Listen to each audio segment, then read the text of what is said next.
It's hard, I know I'm better off just restarting, but you still own my heart, and I want more than anything to just move on. Whoa, I'm still hurting in my mind. Whoa, got a feeling that Welcome to the first ever listener mail episode of Mental Flog, everybody. My name is Bishop, and tonight I have Jeff! and Ariel. so here's the fun fact. This is a bonus episode beyond our once a month recording that we've been releasing, and Ariel's episode is being recorded after this. So you guys just get to listen to her advice, and you don't really get to know who she is until later on next month when her episode releases. So, guys, we have 8 different questions we're going to answer tonight. Is everybody ready? Yeah. So our first question is going to be an audio question. And let me just tell you, if you're new, you can reach out to us by leaving us a voicemail. And our actual number is 435-538-9556. You can even text that number. So guys, I'm going to go ahead and load up this first audio for the question. Everybody ready? Yeah, I'm ready. Let's go. All right, here it is, everybody. Hello, Bishop and Jeff. I just wanted to say that I love the episodes. They help me out quite a bit. But on to my question. I've been separated from my ex-wife now for 6 years. And I still haven't figured out how to get over her and how to move on. What is some advice for that? Thank you. All right, first off, thank you for being our first person to actually call and leave us a voicemail. Let us use your audio. So big round of applause for that. Who wants to answer this one first, guys? 1, 2, 3, not it. Ariel just did nose go, so that makes it my turn. I feel like 6 years is kind of a long time, and I honestly wish this was a two-way conversation because it does pose some questions. But I think one of the biggest things that you should ask yourself right now is, what are you doing for you? What are you doing to be your own person? And how are you showing yourself love? It seems like there needs to be a disconnect from what was and what is, and you just haven't processed that yet. Honestly, if you want to call back in or text and have a little bit more of a conversation, I would not be opposed to getting a little bit more information and more dialogue on this to further help you with this problem. But like I said, that's my biggest thing is, what are you doing for you right now to separate what was from what is? So I guess I will chime in here, giving a bit of my wizardly advice. And say with this, what I would recommend would be seeking out a practitioner and doing what they call a cord cutting ritual. Now, without going into anything too woo-woo, supernatural, anything like that, I'm just saying psychologically, there is a lot of power behind rituals like this. What this is doing is this is kind of mentally giving you a separation from that, putting that energy behind you, wiping the slate clean, and having an actual formal ritual, which is you finally making the leap and deciding, I am going to put this behind me. I am going to start over again. It is my time now. What do you think, Ariel? Well, I loved both of those answers. And I love how you're like, not to be too woo. That was woo woo. What are you talking about? Like I was like, whoa, cord cutting. Okay, right to it. But yes, I love both those answers. And I do think, I mean, to Bishop's point is, redirecting the focus off of your ex-wife and refocusing it on yourself, and again, I have questions that I would like to ask as well. Yeah, like what are you doing? That was what I was going to say. Looking at, I don't know the details, but looking at this as like not as a rejection, but as a redirection and being able to, figure out what it is that you want to do with your life. So I think I'm going to kind of call it as I see it and kind of as my gut is feeling here. I feel that there is definitely some codependency issues going on. So I feel like this listener that's calling in, this is somebody who their entire life has been led trying to please other people. I feel like I may be kind of going off the cuff here, but if his entire life was dedicated towards trying to please his ex-wife, trying to please the people around him, yeah, definitely, dude, this needs to be your time. There needs to be that separation. And yeah, I would start maybe speaking to a therapist, asking them about codependency and tools that you can use to be able to move forward and to be able to heal that. Because as long as we're dealing with that, if you jump into a new relationship or anything like that, you're just going to be repeating those same cycles over again. Ooh, you just made me think of a really good point as well. Maybe looking at like what it is that you miss about your ex-wife the most, and then how can you give that to yourself? Ooh, I like Ooh, that. I like that. I like that a lot. Jinx, you owe me a Coke. All right, guys, this is question number 2. I just recently went through a breakup. The relationship only lasted 6 months, but it has impacted me in many ways. How do I cope from here on out? I've had a lot of failed relationships, and I feel like I have no hope left but to fly solo through the rest of my life. Any helpful advice would be helpful. I think you have a good story about you probably, knowing your story, Bishop, I think you probably know better than anybody else here. Well, I don't know Ariel's story yet, but I think you might have some good advice to contribute on this one. That was a really good way to say I don't want to go first, Jeff. So here's the thing. I think any of us who've been through shit, which is almost all of us in life, we've felt this before. Personally, I'm still on my 1 year of no relationships, and it's not because I don't believe I can find somebody, but I too attracted all of the walking red flags, and it came down to my energy. The energy you put out is what you're going to attract, good or bad, subconscious or conscious. It's really what you're going to get out of life. Everybody loves attention, and attention is easy to get, but just because somebody gives you attention doesn't mean they're really into you. It might just mean they're desperately lonely and they feel exactly the same way you do, and they'd rather be with anybody than just be alone. That being said, being alone isn't a bad time. Give yourself time to actually get to know you, to figure out what's gone wrong in the past and to process it. If you failed to do this, if you just tried to next your way into the next relationship or situationship or distraction, when you truly do find somebody that's good for you, that you want to be with, all of this shit's going to come out and fuck it the hell right up. No, I think something that's sticking with me here, it said that this relationship lasted only 6 months, but impacted them in many different ways. Now, I think we could probably change some perspective in regards to this, because right now I feel like you're mourning the loss, which, I mean, that's okay. I mean, nobody can tell you like the right or the wrong way to grieve. But what you need to be looking at with this, you need to eventually get to a point where you see this as a learning opportunity. This 6-month situationship, or whatever you want to call it, this was helping to show you what it is that you actually want in a relationship. Now, maybe it wasn't the complete package and everything that you actually need, but this was a stepping stone in your journey, helping you figure out better what it is that you want, what it is that you don't want. And this is kind of moving forward towards that. If you can pick those parts out, but also be cognizant of the red flags and be wary of the red flags, this will help you in your journey when you are ready to make that step and try to jump into a relationship again. But I'm with Bishop on this one. If this has become a cycle, you got to break the cycle. And part of that is you got to take a time out. You got to take some time for yourself. Yes to that. My advice, fly solo for a little bit. And in a way that, is giving you space. You said that you've had many failed relationships. Okay, let's list them out. And are there any recurring themes that have been in these failed relationships? Also, to Jeff's point of switching your perspectives, stop looking at this as a failure. Look at this as like the universe clearing away what you don't want. Try again. It's not rejection, it's redirection. Kind of what I said in the last one of the other questions. But yeah, I took a whole year off to just date myself. So I would take myself out on dates. I would I would casually see people, but nothing committed. And I just had fun, and I focused on like what makes me happy without somebody else next to me. And it was like when I became like that year, like that's when I met my now husband. And I was like, wait, no, get out of here. And I like broke up with him, and then we got back together. But yeah, no, some of the times the best thing you can do is fly solo and learn how to love yourself, so that the next relationship that you get into, that's not what you're seeking. You're not looking for your other half, someone to come in and complete you. You are already whole, and this person complements you. And that is so frigging powerful. I know a lot of people have heard me say this, and I'll say it again.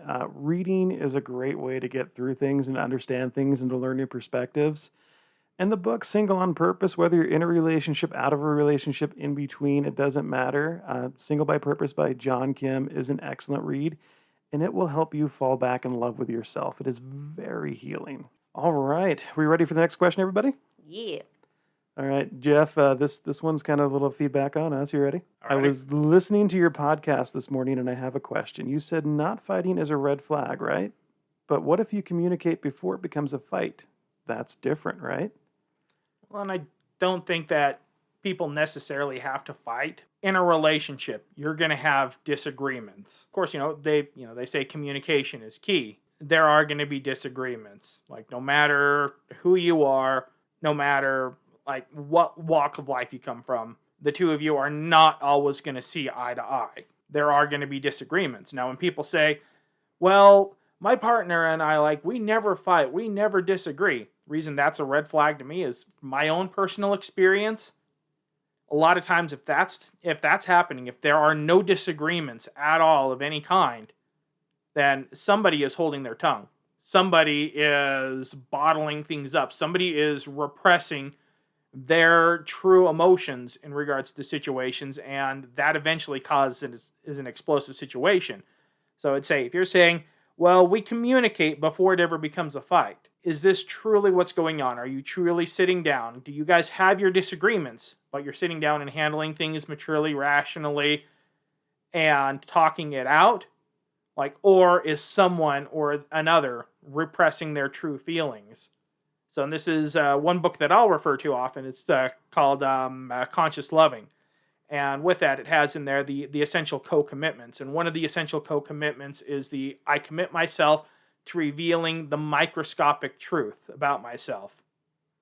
And one of the things I like about this book is that everything that it talks about in there is entirely focused on this is what you need to be able to commit to. You need to be able to commit to this. Your partner needs to be able to commit to this.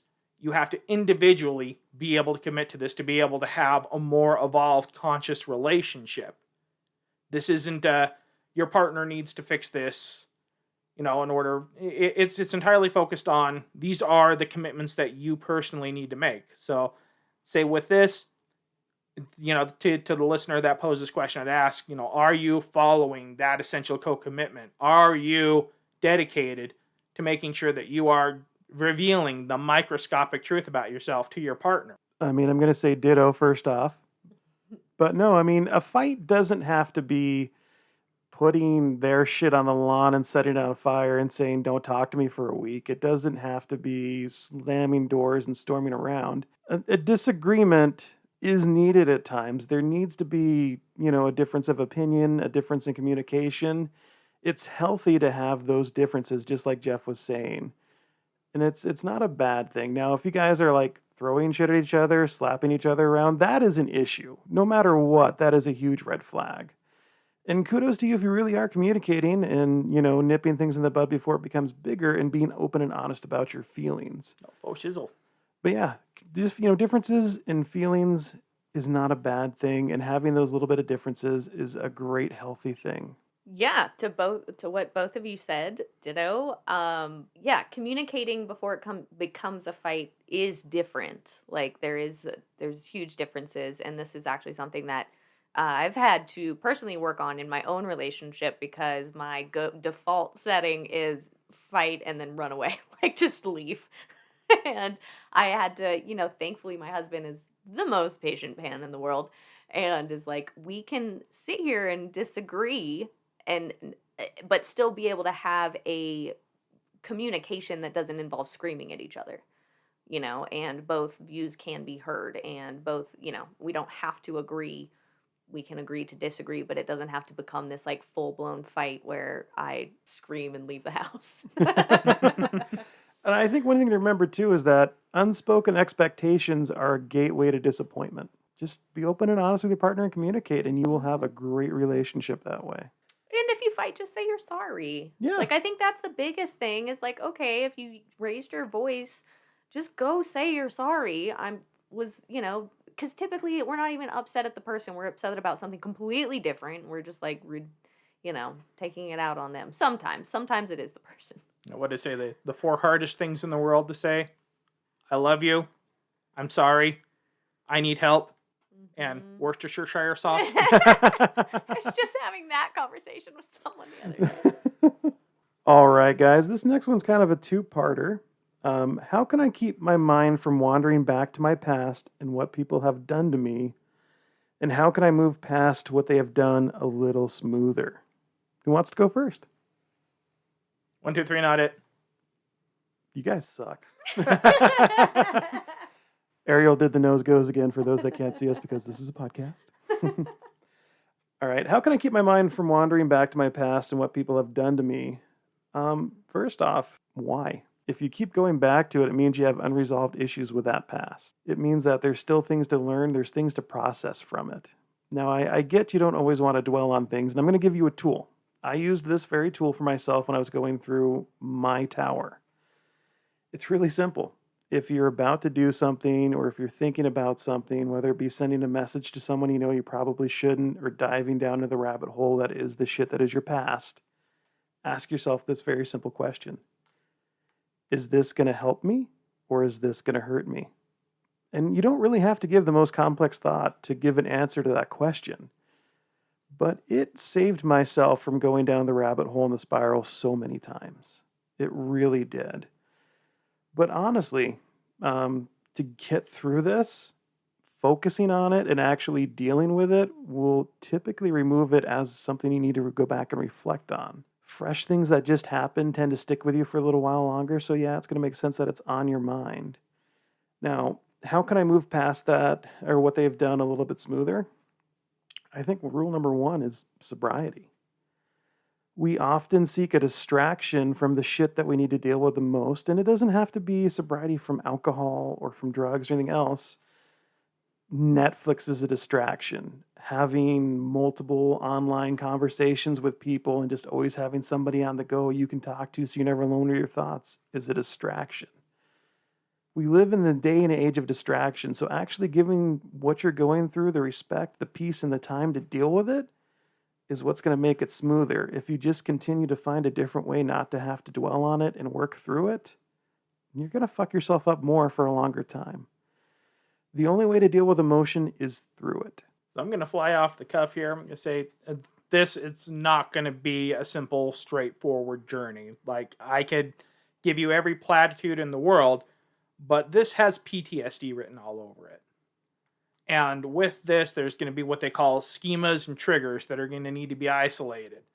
So with this, what a schema is that this is a bit of programming. This is something that happens mentally as a defense mechanism, usually when these cycles start in early childhood. And with with the programming, there's several different schemas. The most common one out there is abandonment. I think there's 18 different ones. And so when that abandonment trigger happens, then the programming, the schema kicks in.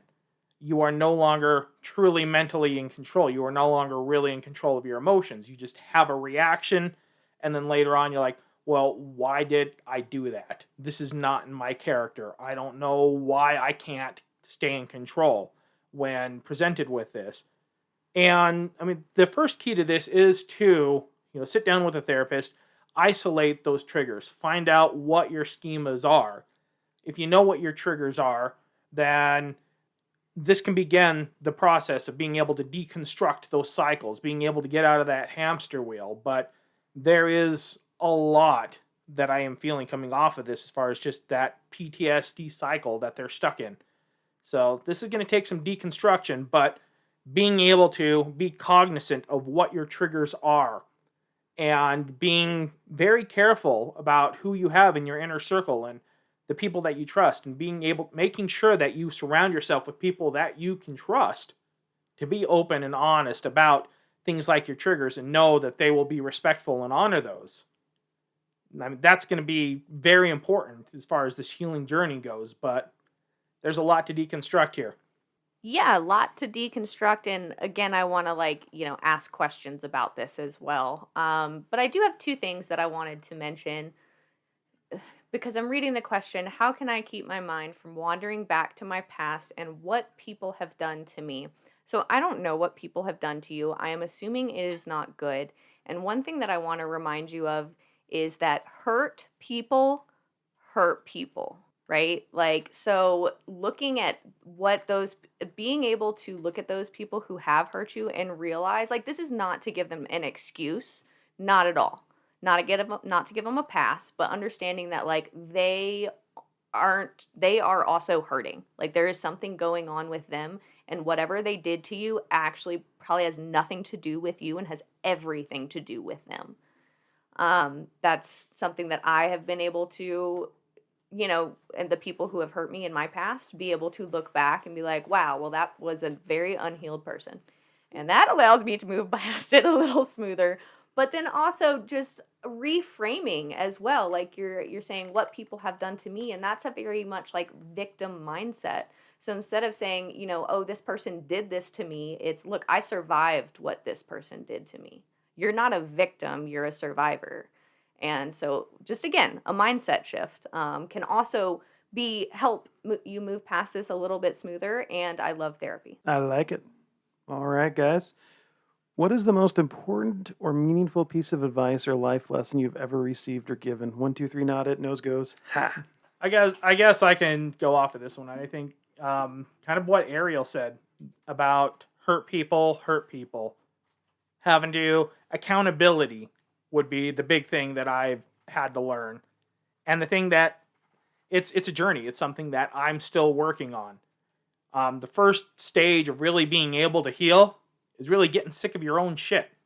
I think that I love that, Jeff. Yes. And the most important piece of advice, life lesson that was given to me, what's coming, I mean, I've had so many great things, but what's coming to mind is I had a spiritual and business mentor. Her name was Brianna Mosher. She was amazing. And she told me that everybody is in their own life raft and that you cannot save other people. And if you try to pull people into your life raft, you are going to drown yourself. It's kind of like that analogy, right? Like, put your oxygen mask on first. And so you have to realize that, like, people are in their own life raft and they are fully capable humans of achieving what they want to do, and try as you might to say, hey, this is the way that we should go, avoid the rapids. It is ultimately their choice, and you cannot control what someone else is going to do. They have their own life raft. They have the power to save themselves. And that has allowed me to get rid of the other form of codependency, which is where you try to save everybody. I read this once. I think it was on Facebook. Somebody shared it somewhere and I came across this, and it's always resonated with me. Never compare your behind the scenes to somebody else's silver screens. We have a ton of people in our life that we see that we think have it all together, that we look up to, that we wish we were more like, but we don't know the chaos behind the public figure that they present as themselves. So far too often, we're really putting ourselves down and living in that darkness, saying, oh, if I could only just be like this person, but we have no clue the bullshit they've gone through. Now, I'm going to add the most important advice I've ever given, or the meaningful, and I don't know why, but I was at work today kind of pondering these throughout my workday, and this memory came back to me out of the blue, which tells me I probably should share this. I used to live in St. Anthony, Idaho, and one of the members of the ward, when I was going to church, yes, everybody who's listened to my story knows I was Mormon, he came to me and he wanted to talk to me because he, for some reason, knew I had a different perspective on things. It could be the fact that I was covered in tattoos going to church in St. Anthony, Idaho. That might have been a key, I guess. Anyways, he comes up to me and he says, look, I just need to talk to you. I don't know what to do. My daughter has moved out of the house and she's working, she's paying her own way, but she just came to us and she told us that she's pregnant. And I just literally don't know what to do about this situation. And I said to him, I'm going to tell you what I wish somebody had told my parents when I was growing up under their household. You need to love them. You don't need to try to, discipline them. You don't need to wave this in their face. You don't need to make this a religious experience and be shameful of them. They are your child and you love them. And that shouldn't change because of a choice and an outcome. There is nothing that they've done that you can make them feel worse about. But literally, you just need to hold them tight and love them and let them know that they are still safe and you still care about them. So yeah, that's my most important advice I've ever given. And I wish somebody had told my parents that when I was going through my shit as a kid. That's what we all want to hear. Yep. That's it. Are you the first one to cry in the podcast room? I probably will be because I'm like such an open crier. I like cried all the way over here because the mountains were so pretty. There's no crying in baseball. Oh my god, well, too bad. All right. Number 7, what would you want others to know before considering opening their relationship? Run! All right. Jeff and I have both lived the open relationship. Ariel is not, so I'm kind of curious what your take on this question is. Well, it's interesting because I used to think that like I wanted to be in an open relationship. I was like, yeah, that sounds like fun. That's a good time. And then my now husband, when we were dating, he was like, yeah, no, like I'm not down for that. And I was like, okay. So, but I mean now when I think about it, I'm like, yeah, it seems like there's other stuff that, like, why do you think that you need more? And what do you think that extra openness is going to give you? Like, is it actually you wanting to be open, or are you just like, you have FOMO and you don't want to like miss out on something? So yeah, that's kind of my take on it. What's the real reason you want an open relationship? Let's go talk about that and see if you can uncover maybe just like some deep shit. Sorry, can I cuss on the podcast? Yes, you can cuss on the podcast. Fuck yeah. Except for that word, I'm just kidding. God. I'm fucking offended. Fuck. For anybody who has children listening right now, sorry, not so sorry, sorry. We are the people you don't put on speakerphone. No, but I'll second what Ariel said about really considering what are the real reasons that you're considering opening the relationship. Saw something somewhere that said a baby is not going to fix your relationship. A threesome is not going to fix your relationship. And opening the relationship is not going to fix the relationship. Like, what is truly going on? I think in a lot of cases, because I have had people come to me that have asked me, Jeff, you've lived this kind of lifestyle before. My partner and I were considering making the plunge. What advice can you give me? And the more that I question them, like, well, why is it that you guys want to do this? Usually find that there isn't always the greatest of intentions behind it. And like Ariel said, a lot of it's a FOMO thing.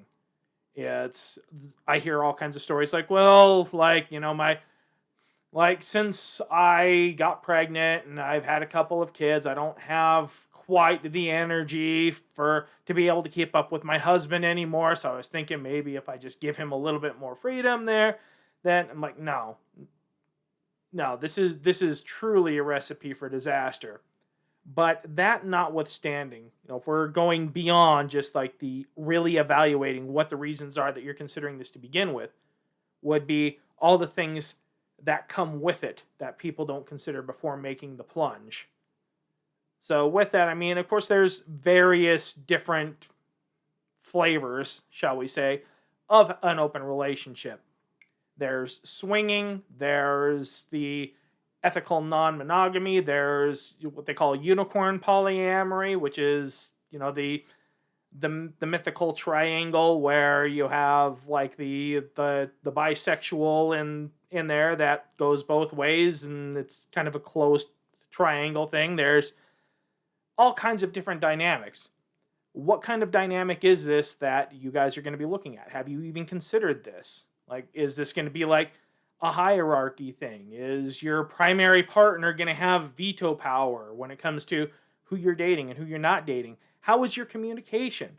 Because in order for this to work at all, there has to be absolutely perfect communication with all parties that are involved. Not only that, but if you and your partner are now dating other people, keep in mind, when you're dating somebody, you're not just dating that person. You're dating that person's family. You're dating that person's circle. So in the world of polyamory, you have what they call paramours and metamours. So like a paramour is somebody that you're romantically involved in. A metamour will be somebody that the person that you're romantically involved with, but you're not romantically involved with them. So as I'm going into this, you see how we are weaving a web all of these complicated personal stories and interrelationships. You have this person over here who doesn't like this person over here. And you are having to juggle this giant web of all of these intertangled, interpersonal connections. And it can be quite overwhelming. And I know in my case and a lot of other stories that I've heard, you lose yourself in the process, especially if you're the fixer. You tend to be the fixer. You're the one that everybody comes to when they need advice or when they need emotional support. You have to make sure that if you're going into this kind of dynamic that, yeah, it's like Ariel was saying, make sure that you're putting your own life mask on first. Not everybody can do that. Not everybody can have the kind of communication that's needed in order to truly make that kind of a dynamic work. And another thing that I will say in regards to any kind of an open relationship situation is with that network of all the people that you're involved with.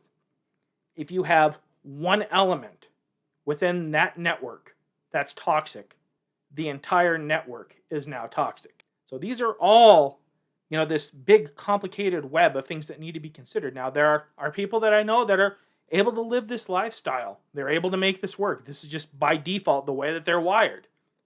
Kudos to them. Me personally, been there, done that, bought the t-shirt, lost the t-shirt in the divorce. I had to learn, I had to fuck around and find out. Like it's not for me. So I'd say really make sure you do your research. Make sure you know why you're going into this. Make sure you have an action plan as to how you're going to execute it, what it's going to look like. And then just, once again, communication is key. And no, you're not just dating other people. You're dating that person's entire network of all the people that are involved with them as well. I think those are both outstanding answers. You stole a lot of my shit, so fuck you.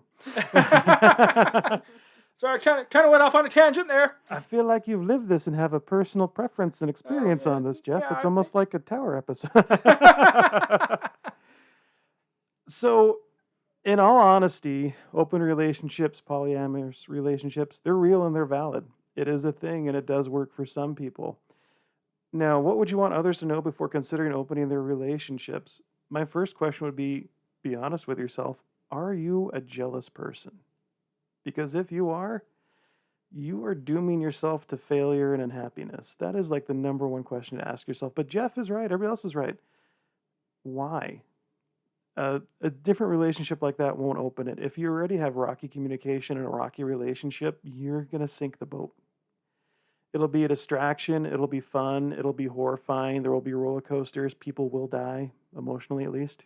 Hopefully not physically. But no, seriously, it's not a repair. If that's how you're wired, if you're both on board with it and you have that open, honest communication and you're prepared to see somebody else play with your partner's happy place and be okay with it, then by all means, go down that road if you really want to. But if you're a jealous person, run. Because jealousy in that kind of relationship will destroy whatever relationship you do have. Other than that, I don't have a lot else to say because everybody else had amazing answers. So that's all right. This is the last question of our first listener mail episode. If you could go back and change anything that has happened to you in the past, go back and change it, and why? And if not, leave it as it is, and why? Ooh, I will take this one on because I'm like, there's nothing I would go back and change just because everything that I've done has gotten me to where I am today. There are like terrible things that it is stuff that I kind of do want to go back and change. I'm like, shit, that would have saved me like a lot of time, energy, and money. But at the same time, like there was so much that did redirect me too.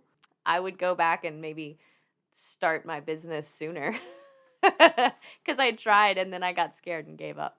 No, I think that's awesome. I'm also in that I wouldn't change anything boat. Now, when I was in my tower, in the start of the tilt, when it was the leaning tower and not the falling, oh my God tower, and even in that part of it, I spent a lot of time just wishing I could change things or go back and do something different. But ultimately, at the end of the day, the bullshit I've put myself through, been put through, and lived is it's what's made me who I am today.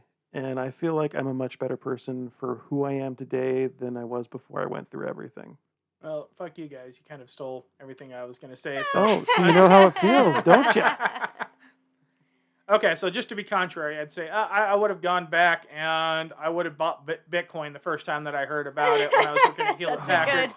I Because- heard Good about it when it was $20, and I regret. Because if I would have heard about it when it was like $5, even after the cryptocurrency crash and everything, I'd still be sitting pretty. But no, yeah, you can go through and play the game of what could have been, how you could have done things different or whatnot. But I mean, in the end, yeah, like all of the terrible things that I've gone through, there wasn't a horrible thing that I went through that didn't make me a better person in the end. It's the whole butterfly effect thing. You change one little thing, it changes everything. That's why I don't want to do it. I'm afraid it'll ruin everything. It's so true. Well, everybody, this has been our first listener question episode. I hope you've enjoyed it and you've learned something. And I hope if you send us a question, you actually listen to this and get your answers. Once again, you can reach out to us by giving us a call or a text at 435-538-9556. We do have an email, and I'm going to be honest, I don't check it often enough. So if you really want to hear from us, the voicemail or text method is the best method. So after we end this episode, we are going to be recording Ariel's Tower, which will be airing November 13th. You can also send carrier pigeon as well. That takes a while. All right, everybody, did we have fun tonight? Yes. No, I didn't have any fun at all. I dreaded every second I've been here. I don't believe you. I'm gonna get the principal to help me call my mom. I want to go home. That's it. You hit the flagpole at midnight. All right, everybody, that is the end of the listener mail episode, and we hope you will be joining us for the November 13th, 2022 episode of Ariel's Tower. Have a good night, everybody. Like and subscribe.